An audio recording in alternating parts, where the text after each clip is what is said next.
un instituto bíblico que lleva funcionando cerca de 5 o 6 años, y en esta oportunidad, en esta noche, vamos a tener la dicha de poder ver una evaluación de los alumnos. En esta ocasión están cursando la materia de armonía de los evangelios, y vamos a escuchar cómo desde la perspectiva de cada evangelista van a ir armonizando y van a ir viendo como pequeñas capturas de imagen dependiendo de la postura del autor. Sí, en cada caso el evangelio, por ejemplo de Mateo, fue escrito principalmente a judíos, donde se menciona las enseñanzas de Jesús en parábolas con mayor énfasis. El evangelio de Juan, ustedes lo han escuchado una y otra vez, y Juan asimismo se dice el discípulo amado. Entonces, en cada una de las perspectivas vamos a ir viendo cómo es que la armonía de los evangelios se trata de una sola historia vista de distintos ángulos. En la materia, lo que hemos tratado de ir viendo en la invitación y parte de la evaluación ha sido que se sienten los alumnos al lado de los fariseos y que vean predicar a Jesús, por ejemplo, que puedan estar al lado del cojo que sanó Jesús, que puedan estar al lado de Bartimeo, que puedan estar al lado de la multitud. Entonces, ahorita es una invitación para que puedas estar sumergido en los evangelios y puedas otra vez estar viendo qué es lo que Dios quiere decirnos a través de la semana última de Jesús, desde la entrada triunfal a Jerusalén hasta la ascensión. Entonces, toda la cronología en los evangelios vemos que van como un poco desfasadas, como que no va, el día 1 Jesús hizo esto, el día 2 Jesús hizo esto en los 4 evangelios, van desfasadas, pero la última semana es en la que más puntos tienen de coincidencia. Y la coincidencia como tal no es ninguna, porque vemos al Jesús profético desde antes del Antiguo Testamento cumpliendo cada una de las profecías en tiempo y en forma. Entonces, acompáñame a orar para que este tiempo sea de Dios.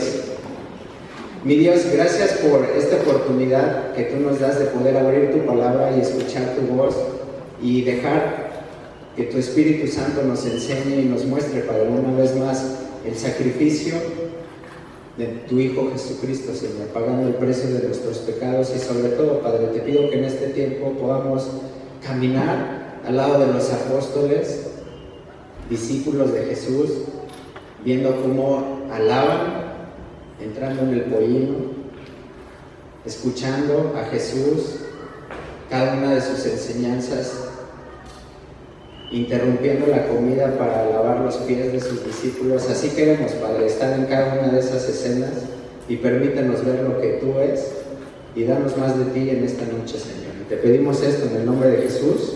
Amén.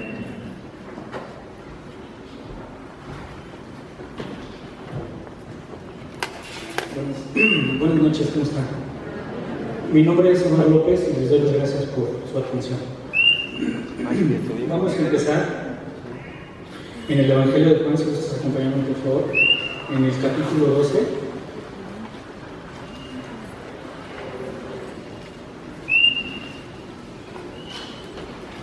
Y en el versículo 1 vamos a leer de ahí hasta el 19 más o menos.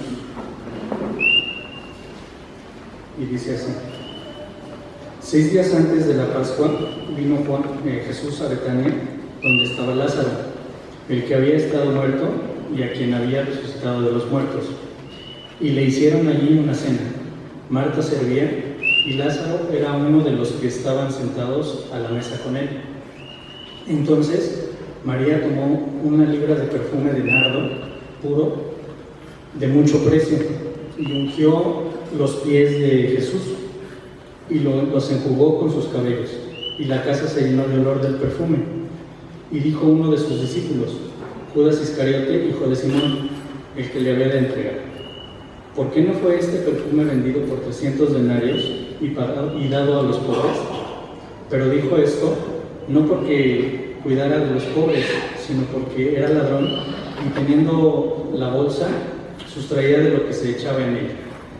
Entonces Jesús dijo: déjala para el día de mi sepultura. Déjala, para el día de mi sepultura ha guardado esto, porque a los pobres siempre los tendréis con vosotros, mas a mí no siempre me tendréis. Pues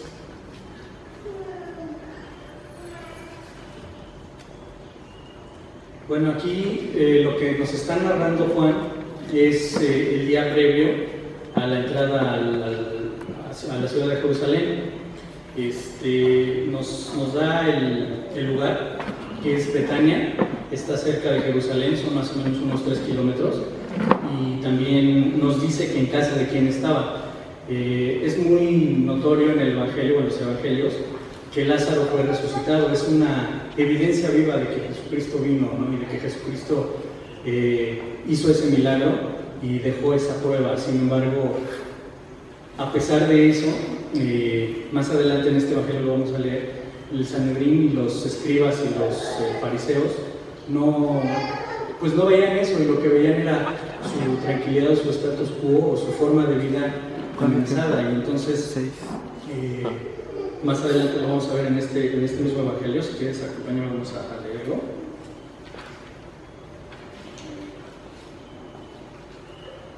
Bueno, perdón, siguiendo la cronología de lo que estamos aprendiendo, tendría yo que regresar. A mí me toca explicar más o menos lo que es el Evangelio de Lucas.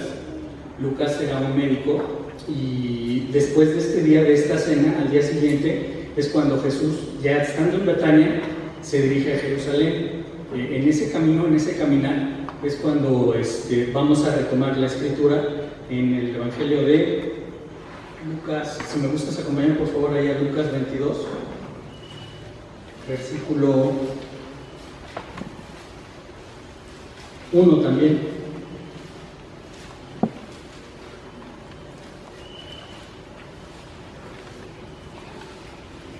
No, perdónenme, por favor, me equivoqué. Es Lucas 19, 29 y 44. 19 al 44, perdón. 19 al 44. Lucas, vamos a estar en Lucas. El 19, del versículo 29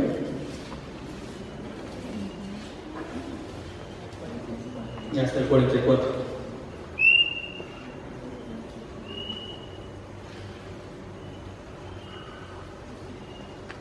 Esta ciudad o este poblado, que se llama Betfagé, está en Betania. Ahí, rumbo a Jerusalén, al día siguiente, que supongo y se supone que es ya el domingo, en esta última semana de la venida de Cristo a la tierra, rumbo a Jerusalén, Jesús les pide a los discípulos, ¿no?, que para que sea cumplida la escritura, tendrían que conseguir un pollino. Esto es un burrito para poder entrar y cumplir lo que la escritura decía. Entonces, en Lucas 19, 29 dice: y aconteció que llegando cerca de Betfagé y de Betania, al monte que se llama de los Olivos, envió 2 de sus discípulos diciendo: id a la aldea de enfrente, y al entrar en ella hallaréis un pollino atado, en el cual ningún hombre ha montado jamás. Desatadlo y traedlo. Y si alguien os preguntare: ¿por qué lo desatáis?, le responderéis así: porque el Señor lo necesita. Fueron los que habían sido enviados y hallaron como había dicho. Y cuando desataban el pollino, sus dueños les dijeron: ¿por qué desatáis el pollino? Ellos dijeron: porque el Señor lo necesita. Y lo trajeron a Jesús, y habiendo echado sus manos sobre el pollino, subieron a Jesús encima, y a su paso tendían sus mantos por el camino. Cuando llegaban ya cerca de la bajada del monte de los Olivos, toda la multitud de los discípulos, gozándose, comenzó a alabar a Dios, y a grandes voces, por todas las maravillas que habían visto, diciendo: bendito el Rey que viene en el nombre del Señor, paz en el cielo y gloria en las alturas. Entonces, algunos de los fariseos de entre la multitud le dijeron: Maestro, reprende a tus discípulos. Él, respondiendo, dijo: os digo que si estos callaran, las piedras clamarían. Aquí como les comento, es notorio que no había una conciencia más de lo que la Escritura decía, sino que era más el hecho de sentirse amenazados, ¿no?, con los fariseos. Y un versículo paralelo a esto, si quieres no vayas ahí, yo te lo voy a leer, está en Marcos, en el capítulo 11, del 15 al 17, en donde Marcos, al no tener a lo mejor un lenguaje así como yo, no hablaba tanto, no decía tanto las cosas, Marcos refiere que Jesús manda a los discípulos, pero no da tanto detalle de en dónde tendría que encontrarlos, si era un pollino, si había un asna, si no daba tantos detalles, ¿no? Entonces, lo que nos ayuda en los otros evangelios es precisamente a ver en otra perspectiva o con otro lenguaje o con otra idiosincrasia, ¿no? Porque los evangelios eso es lo que nos hacen, no es muy difícil ponernos de acuerdo. Hoy que estábamos poniéndonos de acuerdo para esto de las armonías, es complicado. 15 minutos, decir algo y dónde terminar y dónde continuar, pues cuesta un poco de trabajo. Sin embargo, eso es una prueba más, a mí me lo deja muy claro el día de hoy, que Jesucristo nos deja esa evidencia, nos deja entre los evangelios, los sinópticos, algo que alguien que no tiene nada que ver, por ejemplo nosotros aquí que somos una iglesia, que a lo mejor no tenemos nada que ver, sí tenemos todo que ver, porque a final de cuentas nos reunimos a nombre de Jesucristo, ¿no? Y eso es lo que Él venía a hacer, a romper una religión y a romper una tradición. No lo estábamos y a veces no lo hacemos bien. Incluso en las escrituras decían, aquí refiere, ¿no? Para que se cumpla la escritura cuando estamos leyendo, si después pueden volver a leer en Lucas, para que se cumpliera la escritura de que Él vendría en un pollino, y eso viene en Zacarías 9:9. Si quieres anotarlo para que después lo puedas leer. Y más atrás de Zacarías, en el capítulo 8, también nos dice, ahí es un mandato, es que con Dios tiene uno que decir que son mandatos porque Él es tan grande, pero ahí nos dice, ¿no? Nos pide un comportamiento y se lo dice a su pueblo. Sin embargo, por religión y por tradición, muchas veces dejamos de lado a Dios y pues nos fijamos en eso, en esas otras cosas. Y gracias a Dios que tenemos la Escritura para volver a retomar y que no venga algún merolico y nos diga otra cosa, ¿no? Entonces es importante retomar la Escritura. Entonces, volvemos, por favor, al versículo 41, porque ahí me quedé. Lucas 19:41, y sigue hablando Jesús. Dice, porque vendrían días sobre ti. Perdón, es el versículo 41, que y cuando llegó cerca de la ciudad, al verla, lloró sobre ella, diciendo, oh, si tú también conocieses, a lo menos en tu día, lo que es para tu paz, más ahora está encubierto de tus ojos, porque vendrán días sobre ti, cuando tus enemigos te rodearán con vallado y te sitiarán, y por todas partes te estrecharán, y te derribarán a tierra, y a tus hijos dentro de ti, y no dejarán de ti piedra sobre piedra, por cuanto no conociste el tiempo de tu visitación. En otros evangelios también menciona, como les digo, a lo mejor no tan específico, pero Mateo y Marcos también mencionan que Jesús se da cuenta de que salen ya estando en el templo, ya estando en la ciudad de Jerusalén. Empiezan a hablar del templo porque era como un logro para ellos, ¿no? Los judíos habían ya construido el templo después de tanto tiempo, después de estar fuera del éxodo y demás. Entonces se quedan admirando el templo, pero Jesús los recomienda y les dice, ¿no?, que pues ese templo va a ser derribado, y paralelamente se está refiriendo a sí mismo, porque nosotros ya ahora sabemos que pues nuestro cuerpo es templo del Espíritu Santo, gracias a que Él nos lo dio, pero antes no tenían esa referencia del Espíritu Santo, sino que era pues algo diferente, ¿no? No era más litúrgico, era más sobre la ley, y respetar la ley. Incluso Pablo en sus cartas así dice, ¿no? Que él por convicción hacía lo que la ley le pedía, pero no tenía esa renovación de entendimiento que ahora nosotros tenemos en poder leer la Escritura y darnos cuenta, ¿no? De más atrás en Zacarías y ver lo que les decía, que amaras a tu prójimo, que trataras de pues eso, ¿no? De amar a Dios, y en base a amar a Dios Él te iba a dar ese amor para darlo a los demás.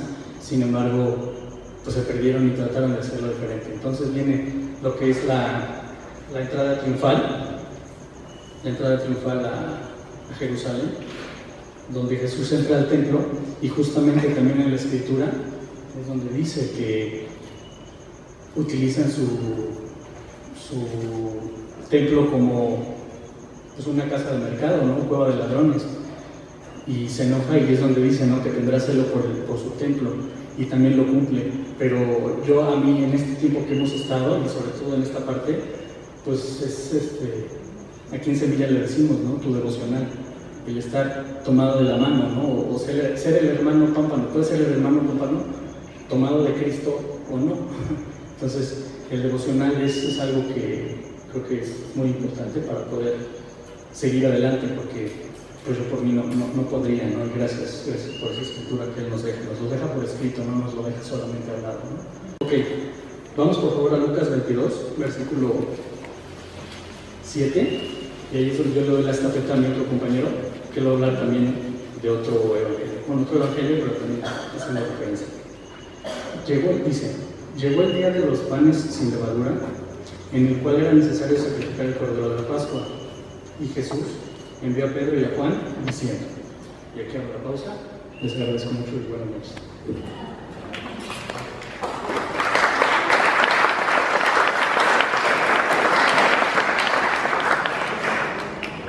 Buenas noches, yo soy Pepe y voy a continuar el relato a partir de este momento que es en la Cena del Señor, y si da tiempo vamos a llegar hasta la aprehensión de Jesús en el huerto de Getsemaní. Para obviar un poco de tiempo, yo quisiera que de este lado hacia acá abrieran su Biblia, por favor, en Mateo 26, 17, para no traernos de un lado a otro, si fueran tan amables. Mateo 26, 17, aquí allá. Los que están aquí en el centro, si me hacen favor, Marcos 14, 12. Es que son similares, pero no tiene caso que los pase un evangelio de Jesús. Y los de este costado, por favor, Lucas 22, 7. Vamos a empezar diciendo que estamos en Jerusalén, que es aproximadamente el año del 30 al 33. El Señor no tuvo a bien dejarnos dicho cuándo fue que murió, el año exacto. Entonces, estamos hablando de Jerusalén, el año del 30 al 33 de nuestra era. Estamos en el mes de Nisan, que para nuestro calendario, que equivale aproximadamente entre marzo y abril, no coincide porque el calendario de Dios era lunar y se va desfasando, va y viene y regresa. Entonces, era el mes de Nisan, que es el primero en el calendario judío, y era 14 del mes de Nisan.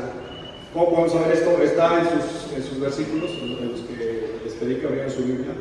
Todos coinciden en que era la noche de los panes y levadura, que era la noche de la tarde donde se sacrificaba el cordero y donde se cenaba ese mismo cordero. Entonces, vamos a entrar al aposento alto, vamos a encontrar a Jesús ya dispuesto con sus discípulos para tomar la cena.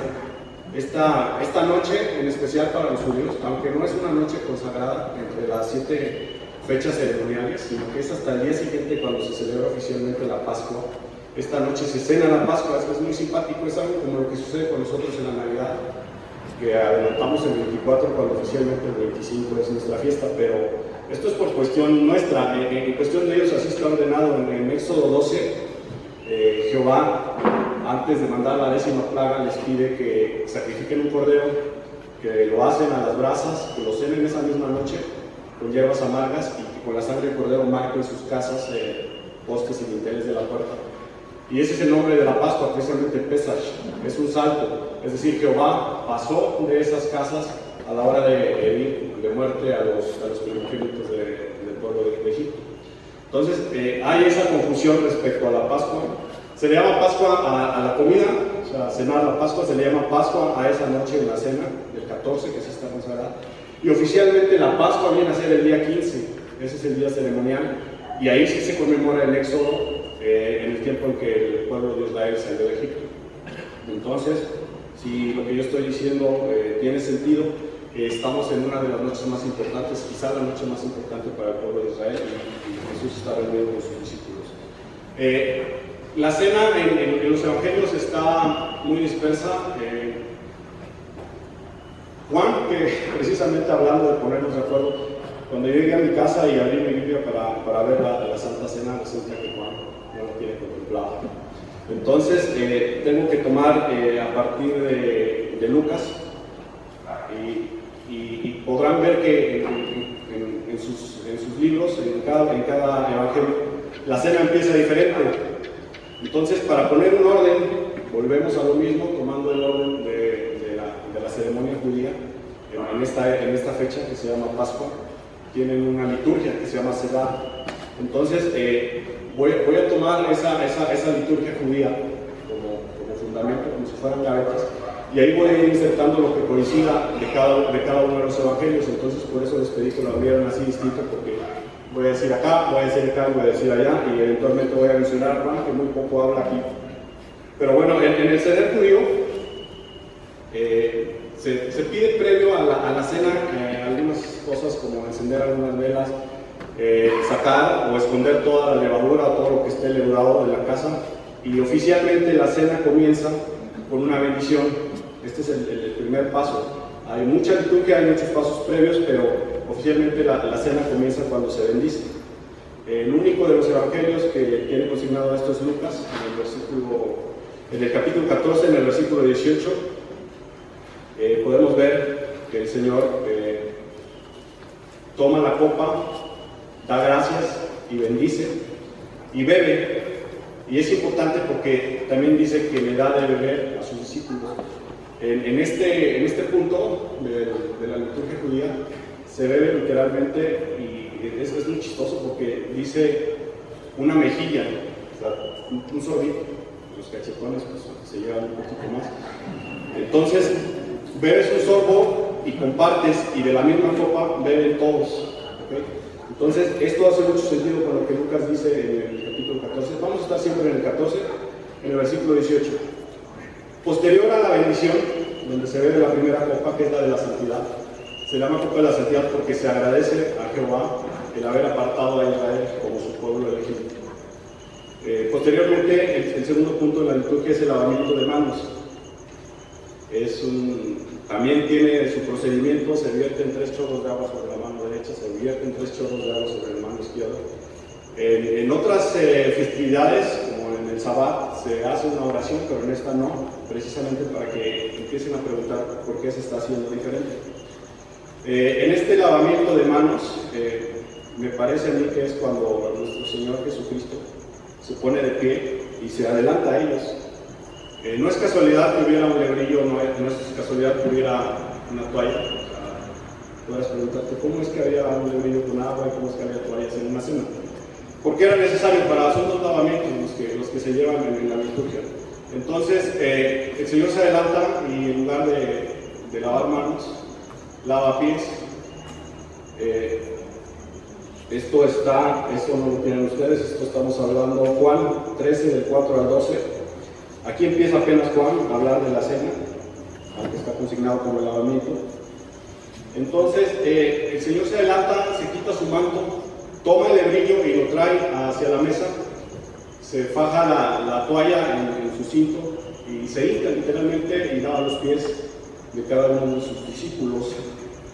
Cada vez que yo leo esto, no puedo dejar de recordar el evento donde Jehová llama a Moisés en la zarza, y Éxodo 3:5, y le da dos mandamientos, le da 2 instrucciones. La primera es no te acerques, y la segunda es quita el calzado de tus pies. En este caso, tenemos a Dios acercándose a los hombres, a Emmanuel, Dios con nosotros, y descalzando los pies de ellos y lavando sus pecados. Entonces tenemos exhibida por un lado la ley que Jehová le dio a Moisés, y tenemos en este evento la gracia del Señor Jesucristo. No había habido nadie, ni habrá nadie que haya sido capaz de descalzarse y de acercarse a Jehová si no fuera porque Jesús viene, toma el nebrillo, lava tus pies y te permite que te acerques. Bueno,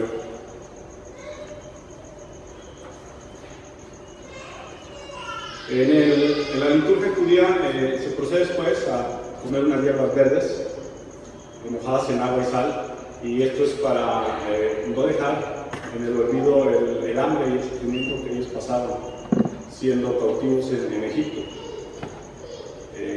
Aquí es donde empiezan los otros evangelios a hablar de la cena.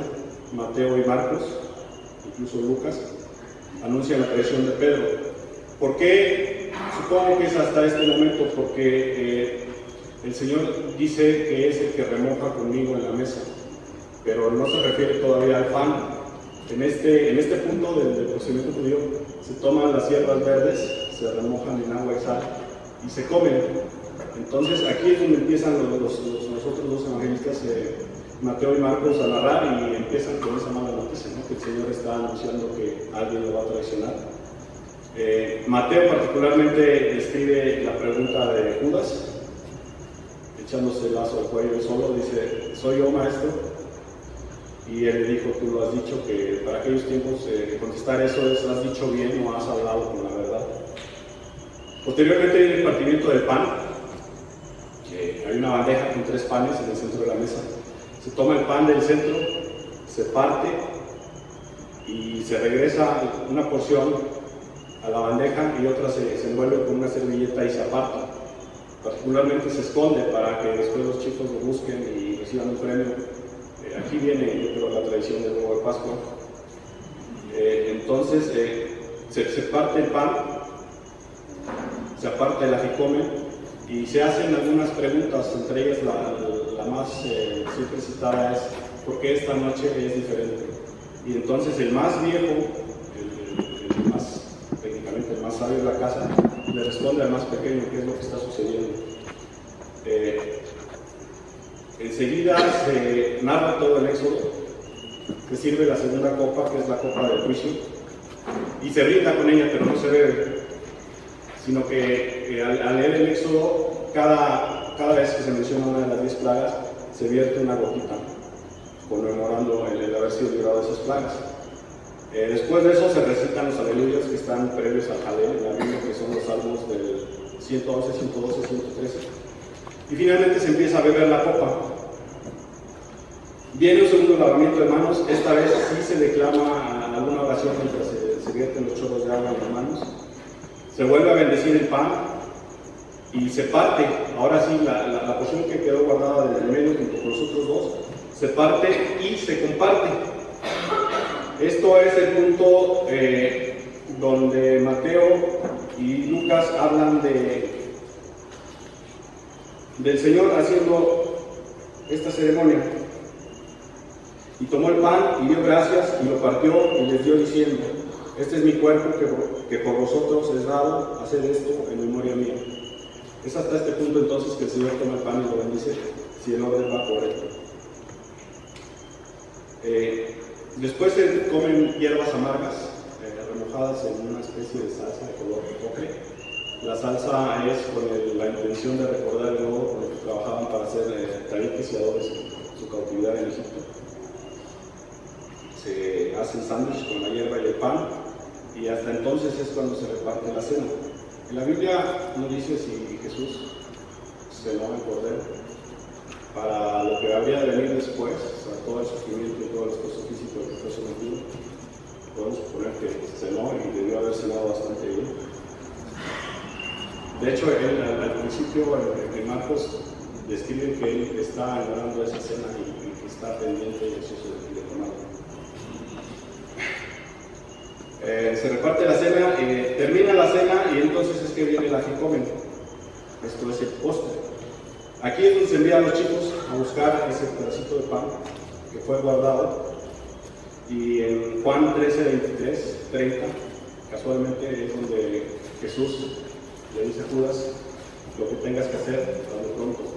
Lo manda a buscar el ajicomen que está escondido. Y a buscar su premio también. porque había un premio después de traer el pan de vuelta, le daban algún dulce o le daban algo en símbolo de haber encontrado el pan ácido. Ok. Después viene la bendición por la comida, al final se dan gracias. Aquí se sirve la tercera copa, que es la copa de la redención. Para este punto yo ya no considero que está Judas presente, no va a estar redimido. Aquí se bebe la copa por el nuevo pacto y Jesús anuncia que no beberá más, aunque hay una cuarta copa, que es la copa de la oración, que se bebe después de cantar el Jalel. Al final se cantan los salmos del 113 al 118. Jalel quiere decir adoración y Aleluya quiere decir adoración a Dios. Entonces termina aquí, se marcha. En la tradición hay dos vertientes, una que dice que Jesús no bebió esa cuarta copa y que la beberá cuando venga en su segunda vuelta, y hay otra que dice que la bebió en el monte en el huerto de Getsemaní, que es la voluntad del Padre. O sea, cualquiera de las dos puede ser la cuarta copa de Jesús. Es importante mencionar que era la noche de Pascua, porque después de esto Jesús abandona el aposento alto y tiene que viajar hasta el huerto de Getsemaní, que es aproximadamente como de aquí al Calvario, 40 minutos quizá, atravesar la ciudad, y tiene que ir oyendo todo lo que yo les acabo de narrar en la casa de los judíos, adorando, esperando a Elías, abriendo la puerta, porque se abre la puerta, se ponen todos de pie y él va pasando. ¿Sí? Él va pasando a través de la ciudad. Y la gente, digo eso, no lo asumo, pero seguramente cerraba la puerta pensando que era otro más de sus arranques. Y realmente pues la copa era para él. Están padeciendo los cristianos, y entonces Marcos, a través del Espíritu Santo, a través de los lentes de Pedro, empieza a narrar: este es Jesús, Él es quien vino, quien murió, quien resucitó. Y entonces la gente que podía leer 16 capítulos, que no eran capítulos en ese tiempo, se levantaban llenos de ánimo y volvían al Coliseo, ¿no? Era una inspiración o un ánimo fuerte, un shot de fe, de qué te está hablando Jesús. Y vamos a Marcos capítulo 14, versículo 42. Lo que podríamos decir solamente de la oración de Getsemaní está en el versículo 36, dice: Abba Padre, todas las cosas son posibles para ti, aparta de mí esta copa, mas no lo que yo quiero, sino lo que tú. Está reconociendo quién es su Padre, está reconociendo que Él es poderoso para hacer todas las cosas, está diciendo: pero no es mi voluntad, sino la tuya. Y entonces aquí es donde Lucas narra que él suda gotas de sangre. Ya había tenido el perfume de nardo, ¿se acuerdan? Puro, de alabastro. Y entonces ya lo derramaron anteriormente en sus ropas, en su cabello, en su piel. Él huele delicioso. No se bañaban frecuentemente, entonces ahí está ese perfume impregnado en su piel, en sus ropas y en sus cabellos. Y ahora él está sudando gotas de sangre. Es una combinación. Incluso en Levítico tú ves el aceite y la sangre cómo se mezclan, ¿se acuerdan? En el lóbulo, en el pulgar y en el pie. Pues él está ahí y sus ropas se están impregnando ahora de sangre. Ya no ves a Jesús igual. Ya no ves a Jesús claro de su piel, ¿no? Bronceado, lo que tú quieras. Ahora está con esta mezcla. Y esta mezcla es la que va a probar Judas en el beso.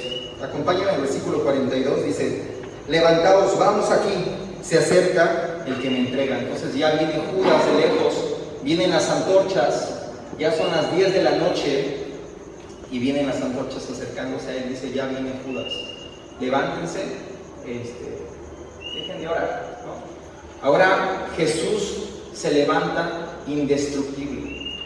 De aquí en adelante, si tú ves en Marcos, alguien tiene una Thompson, ve la letra roja de Jesús, Solamente son 5 palabras las que dice. Es un rengloncito por palabra, es muy poco. Pero vamos a ver entonces con esta armonía de los evangelios todo lo que Jesús tiene que decirnos. Versículo 43 dice: luego, hablando él aún, vino Judas, que era uno de los 12, y con él mucha gente con espadas y palos, de parte de los principales sacerdotes y de los escribas y de los ancianos. Ahí están, muchísima gente para apresar a una sola persona, a un carpintero, a una persona quizá un poco como el tamaño de Jaime, ¿no? Dice: y el que le entregaba les había dado señal diciendo: al que yo besare, ese es, prenderle y llevarle con seguridad. Cuidado, porque ha parado tormentas, ha callado el mar, ha levantado muertos, es poderoso. Agárrenlo con fuerza. Y entonces dice: y cuando vino, se acercó luego a él y le dijo: maestro, maestro. ¿Se acuerdan ven cómo Judas no le llama Señor? Le llama Maestro. Y ese es el punto que tenemos que tocar hoy. Que si Jesús no es tu Señor, está bien, estás aprendiendo hoy la clase que nos tocó dar nosotros, ¿no? Pero si es tu Señor, estás viendo a Jesús a estas horas de la noche, que está llevando como un cordero hacia el matadero. Le dice: maestro, maestro, y le besó. Y entonces hay prueba esta mezcla. Entonces esta es la última vez que Jesús está reunido con los 12. Sus vestidos y su cuerpo están mezclados, como les dije. Judas prueba esta mezcla y ya entonces se va acercando al versículo 51. Dice: pero cierto joven le seguía, cubierto el cuerpo con una sábana. Es Lucas quien narra que era una noche muy fría, Juan también. Entonces es una noche no como hoy, que está fresca, está rica, pero ese día era una noche muy fría. Y entonces tienes un cobertor, tienes una cobija, un zarape, y pues sales así, con tu pijama, ¿no? Y de repente dice, esto es una selfie de Marcos seguramente, dice: pero cierto joven le seguía desde el aposento alto, quizá es el hijo de aquel en donde se celebró la Pascua, y se levanta y dice: ¿qué hizo Jesús toda esta noche? ¿Qué está haciendo? ¿Y por qué está así? ¿Y quién es Jesús? ¿No? Se empieza a preguntar: ¿quién es Jesús? Y decide levantarse de su cama y seguirlo. Ahora Jesús está siendo apresado como el cordero y está caminando, y entonces Marcos lo sigue y dice: cubierto el cuerpo con una sábana y le prendieron, mas él, dejando la sábana, huyó desnudo. Entonces le toman el zarape y sale corriendo, ¿no? Sale ya con el frío. Ahí está la selfie de Marcos, por si se preguntaban, ¿no? Entonces vamos a Primera de Pedro, capítulo 2, versículo 21. Porque cuando armonizamos a los evangelios, también estamos armonizando todo el Nuevo Testamento y estamos armonizando toda la Biblia. Capítulo 2, versículo 21, ¿verdad? Pues para esto fuisteis llamados, porque también Cristo padeció por nosotros, dejándonos ejemplo, para que sigáis sus pisadas. ¿Están siguiendo las pisadas de Jesús hoy? El cual no hizo pecado, ni se halló engaño en su boca. O sea, Pedro sabía Isaías 53, él lo conocía, él sabía que Jehová cargó sobre él nuestros pecados, que fue herido y molido. Él conocía, pero esa noche Pedro pudo verlo en vivo. Ver cómo cuando abofeteaban a Jesús, él no respondía. Cuando lo humillaban, él no se quejaba. Dice versículo 23, quien cuando le maldecía no respondía con maldición, cuando padecía no amenazaba, sino encomendaba la causa al que juzga justamente. También dice en Hebreos que Jesús fue escuchado no por ser su hijo, no por ser el hijo solamente, sino a causa de su temor reverente. Él estaba clamando y dice: Padre, lo que me están haciendo, yo lo acepto. Ya bebí esa copa. quien llevó él mismo nuestros pecados en su cuerpo sobre el madero, para que nosotros, los que estamos hoy aquí, estando muertos a los pecados, vivamos a la justicia, y por cuya herida fuiste sanados, porque vosotros erais como ovejas descarriadas, pero ahora habéis vuelto al pastor y obispo de vuestras almas. Pedro, después de 20 años de ese suceso, está escribiendo esta carta y dice: yo le negué en esa noche fría, lloré amargamente después de haberlo hecho, no encontré consuelo, no entendía lo que estaba Jesús haciendo por mí, me estaba sanando, me estaba restaurando, me estaba volviendo a redimir. Pero él no lo entendía y él llora, a diferencia de Judas, que Judas también se arrepiente o llora, pero acaba con su vida. Espera, si has traicionado a Jesús, si le has negado, por favor espera en su misericordia, no tomes pasos por ti mismo. En Marcos capítulo 15, versículo 17,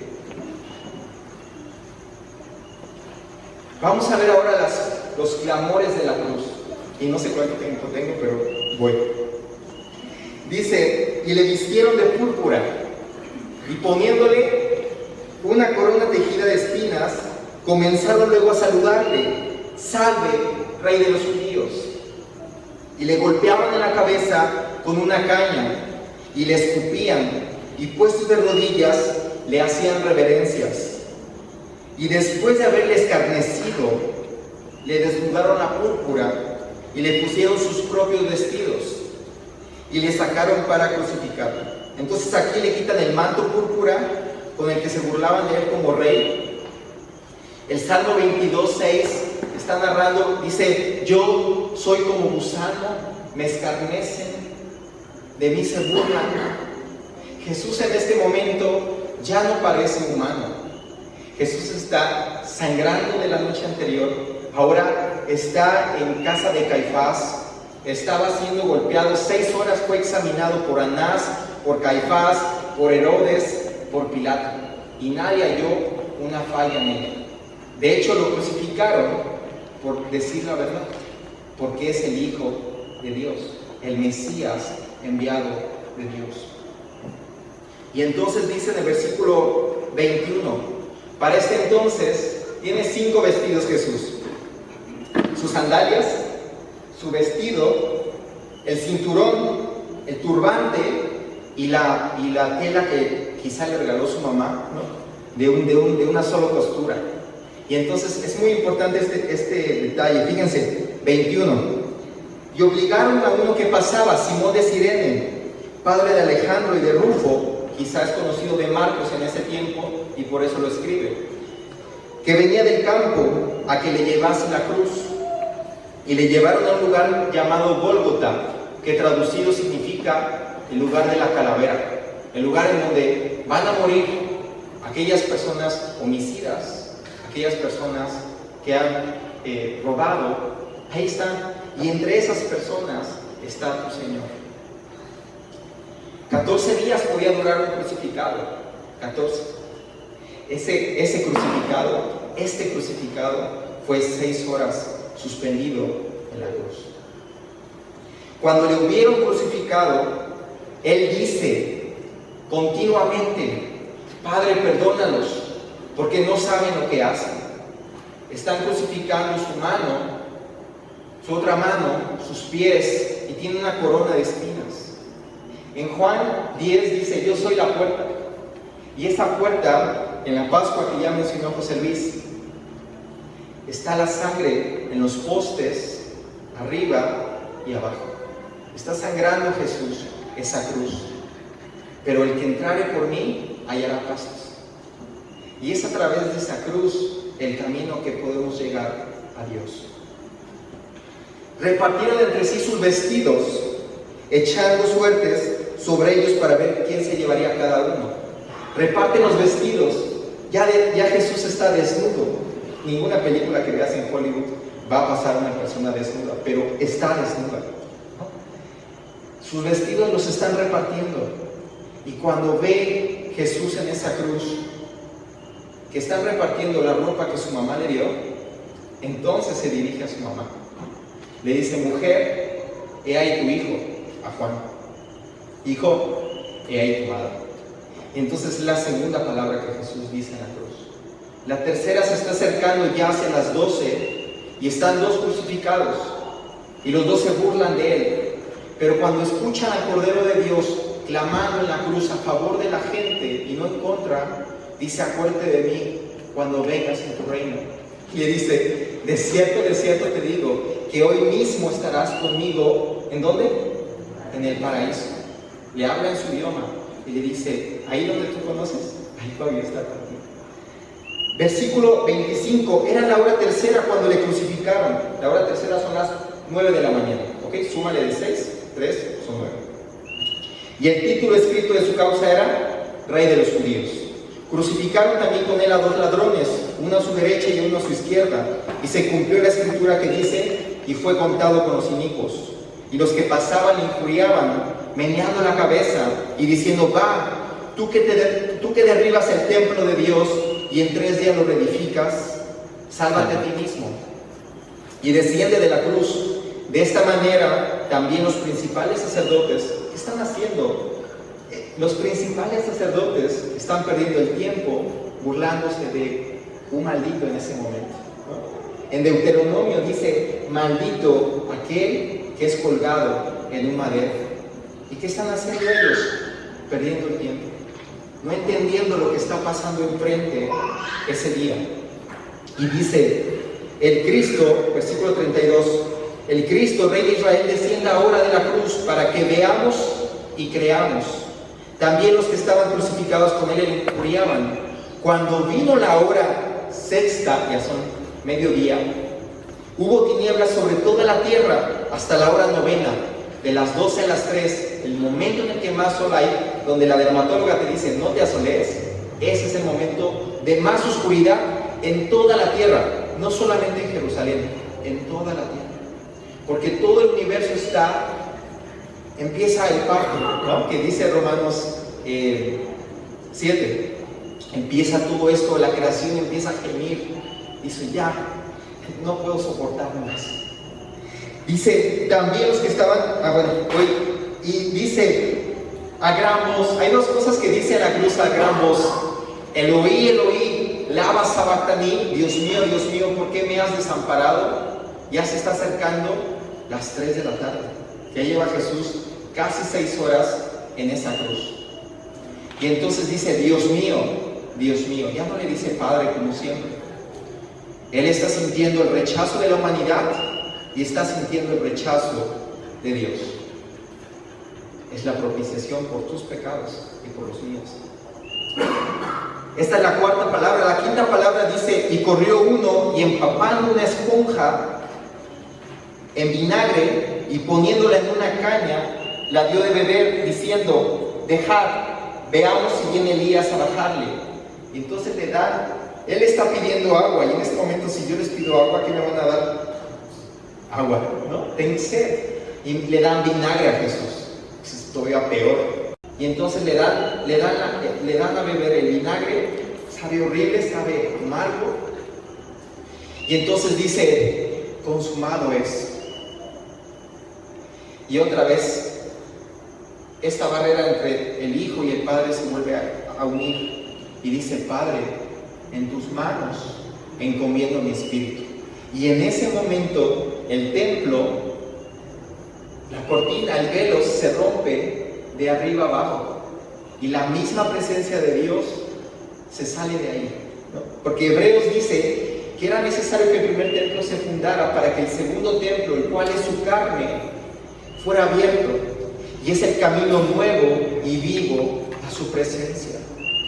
Pues es ese día cuando tiembla y una persona, y el último versículo que vamos a leer dice: y el centurión que estaba frente a él estuvo con él ya casi 12 horas con Jesús, desde que lo apresaron hasta este momento, viendo que después de clamar había expirado así, dijo: verdaderamente este hombre es Hijo de Dios.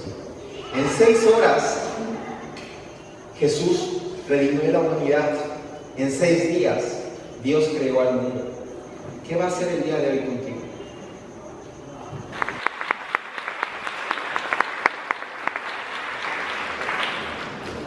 Buenas noches. ¿Me acompañas a Mateo, por favor? En capítulo 27, versículo 55. Y es importante hacer un poco de contexto de lo que está comentando mi compañero Irán. Cuando Jesús expira, está cerca de la noche, ya es víspera del día de reposo. Entonces, Mateo está narrando algo que está viendo. Bueno, hay un tiempo que se tiene que cumplir, más bien hay un día de reposo que reposar. Los judíos, como tú sabes, eran conocidos son conocidos por llevar todas sus normas y sus leyes al pie de la letra. Entonces, en este contexto, versículo 55, estaban ahí muchas mujeres mirando de lejos, las cuales habían seguido a Jesús desde Galilea sirviéndole, entre las cuales estaba María Magdalena, María la madre de Jacobo y José, la madre de los hijos de Zebedeo. Estas 3 mujeres las vuelve a mencionar más adelante. También hay que tomar en cuenta que en Mateo, más atrás, estaba diciendo Jesús a sus discípulos, va a llegar la hora en que todos se escandalizarán de mí. No te vamos a dejar, dice Pedro. No es necesario, porque escrito está: heriré al pastor y serán dispersadas las ovejas. Entonces, imagínate, o sea, todos, o la mayoría dispersos. Narra que Juan y la madre de Jesús están juntos. Jesús le encarga a su madre, a Juan, pero dice, estaban mirando de lejos, estaba dispersa la gente. Entonces, Lucas señala que aparte de las mujeres estaban sus conocidos, todos los conocidos, igual sus discípulos. En el versículo 57, cuando llegó la noche, esto es víspera, ya del día de reposo, vino un hombre rico, que es, Marcos lo menciona como noble, quiere decir distinguido o honorable, ¿no? Quizá vio su ropa, quizá no sé, más adelante pudieron darse cuenta quién era, pero vemos que el lenguaje de Mateo era ese, era ex publicano, cobrador de impuestos. Entonces inserta esta palabra, rico, era un hombre rico. ¿Recuerdas? Isaías 53 dice, y fue con los inicuos su sepultura y con los ricos su muerte. Entonces está cumpliendo, está llevando a cabo esto. Es el único que lo menciona. Los 4 autores mencionan a José de Arimatea, pero Juan inserta a Nicodemo, que Nicodemo lo había venido a Jesús de noche, igual como José. Entonces menciona esto, versículo 58, y este fue a Pilato y pidió el cuerpo de Jesús. Marcos inserta osadamente que José pidió el cuerpo de Jesús osadamente. Y sabemos que Marcos es portavoz de Pedro, entonces ahora está haciendo un detalle aquí muy importante de ello. Entonces, tomando José el cuerpo, lo envolvió en una sábana limpia y lo puso en un sepulcro nuevo. Lo puso en un sepulcro nuevo que había labrado en la peña, es decir, que tenía el nombre de José, para confirmar simplemente lo que Mateo está diciendo. Está dando a entender todo esto, de que tendría que ser un sepulcro nuevo, tenía que ser con los ricos su muerte. En este contexto de que los discípulos están dispersos, vemos que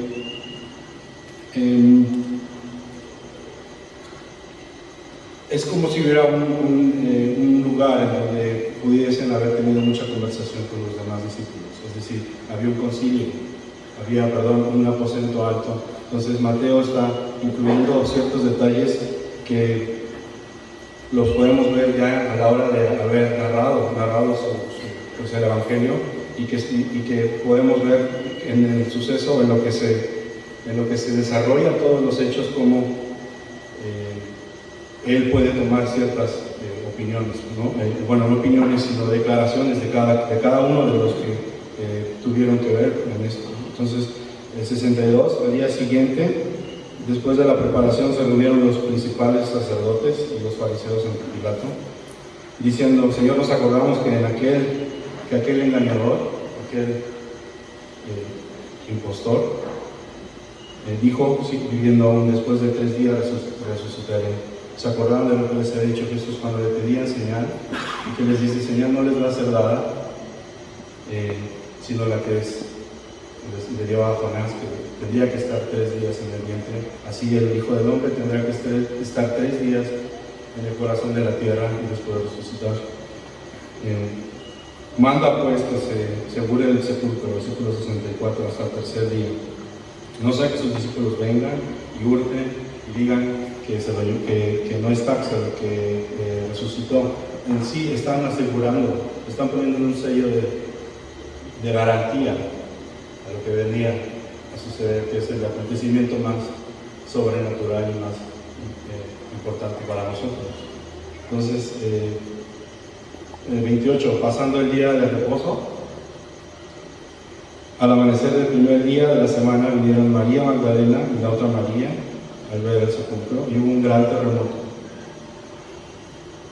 Mateo inserta solamente esta palabra previamente cuando Jesús expira, cuando Jesús resucita, porque vemos que acordémonos de cómo Mateo mismo, Jesús mismo en Mateo 24 está narrando como el relámpago que sale del oriente al occidente, así será la venida del Hijo del Hombre. Zacarías 14:4 también nos dice: y será puesto de pie en el monte de los olivos y se partirá. Entonces Mateo está narrando algo, está tomando algo de testimonio, quizá de María Magdalena, quizá de las mujeres que salieron corriendo a esta reunión. Ahora podría ser que sucedió quizá en la primer anuncio de las mujeres que les dicen: ha resucitado. O sea, primero dicen: no está mi maestro, no está el Señor, se lo han llevado. ¿Cómo es eso? ¿Cómo? Pero estaba José. Sí, estaba José, y después vino quizá otro hombre, que era, no sé, de barba, o lentes, de pelón, y entonces podemos imaginarnos quizá a Juan. Era Nicodemo, tal vez. Entonces lo inserta Juan en eso. Vemos más adelante que es, siguiendo la narración, el miedo de los guardias temblaron, antes del versículo 3 de 28, su aspecto era como un relámpago, y su vestido blanco como la nieve. ¿Y qué sería si pudiéramos estar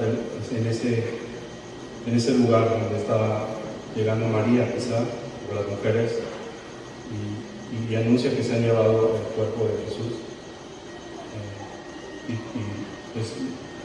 Como que era fue, como a las 6 de la mañana, hubo un terremoto a esa hora. Entonces, no todos apuntan eso. ¿Y cómo era? O sea, ¿qué viste? No me dejaba ver, era un resplandor que no me dejaba ver. Era como un relámpago. Sí, conocemos que era de vestiduras blancas, pero continúa. Entonces, imagínate a Mateo, quizá con Juan a un lado y Pedro. Entonces, en lo que está esto, quizás salen corriendo al sepulcro Pedro y Juan. Juan se detiene, Pedro entra, quizá María acompañando, ve los lienzos y narra Juan. Vieron los lienzos y puesto el sudario y creyeron, porque apunta a él mismo, porque todavía ellos no creían lo que estaba escrito. que Jesús iba a resucitar. Entonces se van, María se asoma y ve a Jesús, bueno, ve a un ángel, narra Juan, ¿no? Mujer, aquí me buscas, María de pie, frente a frente, cara a cara con Juan, con Jesús. María no le cree. Igual ve y dile a los discípulos que voy delante de ellos. Igual después Jesús se aparece a las mujeres que van en camino. Igual llegan a esta reunión, o sea, con Mateo y los demás, y no le creen. Entonces vemos que quizás todos, más bien más adelante, cuando versículo 18, y Jesús se acercó y les habló diciendo: toda potestad me es dada en el cielo, en la tierra. ¿Te acuerdas de Génesis 3 cuando le dice Dios a la serpiente: y tú vas a herir el calcañar y la simiente te herirá en la cabeza? Jesús toma la potestad como cordero inmolado, como justificado, como el que pagó justamente la justicia de Dios demandada ahí. Toma la potestad de la muerte y del pecado. Toda potestad me da en los cielos. Por tanto, ir y hacer discípulos a todas las naciones. ¿Te acuerdas de la incredulidad de Abraham? Abraham vas a ser papá. Y se ríe. Sí, vas a ser papá, porque en ti serán benditas todas las naciones, porque yo quiero. Y por tanto, ir y hacer discípulos a todas las naciones, bautizándolos en el nombre del Padre, del Hijo y del Espíritu Santo, enseñándoles que guarden todas las cosas que os he mandado. Y aquí estoy con vosotros todos los días hasta el fin del mundo. ¿Te acuerdas de Isaías 35:8? Y habrá ahí una calzada, un camino que será llamado camino de santidad, en donde no pasará inmundo, sino que Él mismo estará con ellos.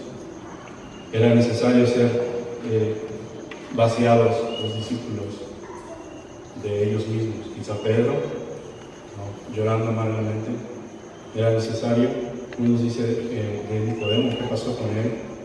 Pero Pablo acerca, 1 Timoteo, exhorto ante todo que se hagan rogativas, peticiones de oración y acción de gracias por los que están en eminencia y los reyes, y que yo también era uno de ellos, y yo pude creer.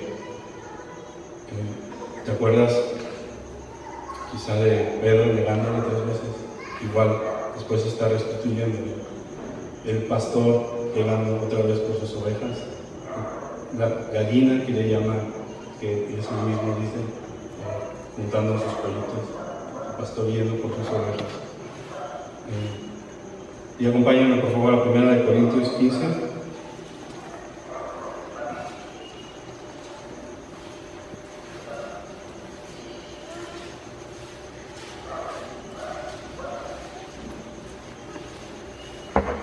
Y más adelante quizá Pablo en su camino a Damasco, de rodillas con Jesús, cara a cara, en incredulidad, vacío. Puede escribir esto que dice en el versículo 1: además os declaro, hermanos, el evangelio que os he predicado, el cual también escribisteis, en el cual también perseveráis, que él asimismo, por el cual asimismo, si retenéis la palabra que os he predicado, sois salvos, si no creéis en vano.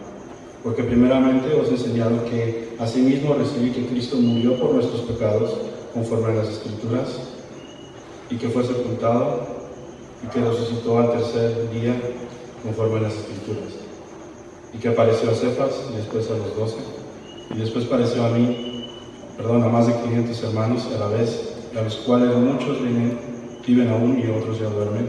Después apareció a Jacobo, después a todos los apóstoles, y al último de todos, como un abortivo, a mí. Otra vez Pablo, diferente de Jesús, Segunda de Corintios 3:18 dice, por tanto nosotros todos, mirando a cara descubierta como en un espejo el rostro del Señor, somos transformados de gloria en gloria en aquella imagen